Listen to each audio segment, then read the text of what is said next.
तो मैं आमंत्रित करूंगा हमारे बीच में हमारे ध्यानाचार्य डॉक्टर अजय जैन साहब, जो मेडिटेशन बहुत मतलब कंसल्टेंट भी है हर तरीके से।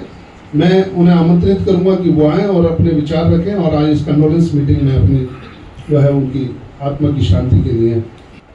आज जो यहाँ हम एकत्रित हुए हैं तो सच में मन में भाव तो बहुत है, लेकिन शायद कहीं शब्दों की कमी हो रही है, क्योंकि ऐसा मंजर होगा और इस प्रकार से हमें यहाँ एकत्रित होना पड़ेगा, ऐसा कभी सोचा नहीं था।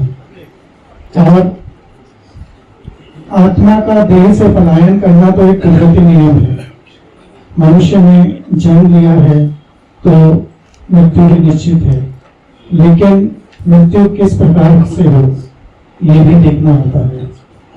एक साधारण मृत्यु हो, एक कुदरती मृत्यु हो तो हम सब्र कर लेते हैं, लेकिन जब मृत्यु इस प्रकार से हो कि कोई दहशतगर्द या कोई हैवानी प्रकृति के व्यक्ति आते हैं और अचानक गोलियां चला देते हैं, मासूमों को मार देते हैं, जो कश्मीर जैसी खूबसूरत वाली वैली, सतरंगी वैली को सिर्फ लाल रंग से भर देते हैं, तो ये सच में एक सोचने का विषय है। इस पर कुछ काम करने की जरूरत है। धर्म सभाएं, सर्वधर्म सभाएं होती रहती हैं, लगातार होती हैं।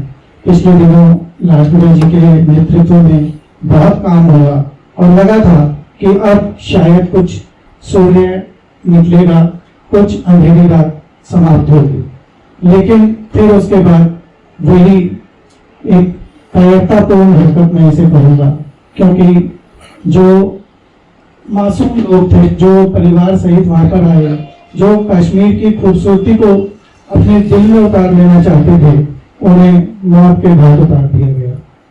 तो हम सबको मिलकर इस बर्बरतापूर्ण कार्य की पूर्ण रूप से हमें इसकी निंदा करनी चाहिए।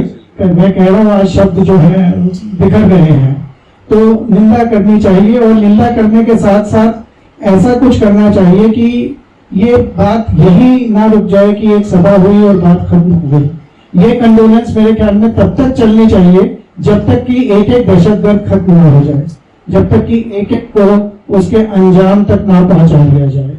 और ये हो सकता है, ये किया जा सकता है, क्योंकि सरकार हमारे साथ है। सरकार के मंसूबे बिल्कुल साफ हैं कि किसी भी प्रकार से, किसी भी प्रकार की दहशतगर्दी को कोई भी स्थान नहीं दिया जाएगा और उनके साथ किसी भी प्रकार की कोई धर्मन साहब नहीं होगी।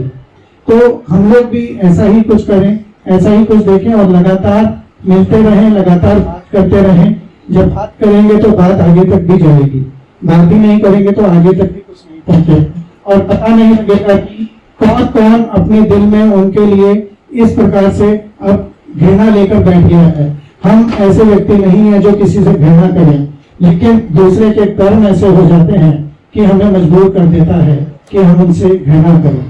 तो आज यहाँ पर ये संदेश मेरे ख्याल में पूरे विश्व में यहाँ से जाना चाहिए कि भारत और भारतवासी किसी भी प्रकार से इस प्रकार की किसी भी घटना को आगे ना होने देंगे और हमारी सेना इसके लिए पूर्ण तत्पर है, पूर्ण रूप से तैयार भी है और हम जहाँ जैसे जिसकी जो जरूरत होगी हम हमेशा भारत सरकार के हर मंसूबे के साथ हैं। धन्यवाद। बहुत बहुत धन्यवाद डॉक्टर साहब, आपके इस खूबसूरत ख्यालात से, आपके इस यकजहती के लिए, आपके दिए हुए उपदेश से।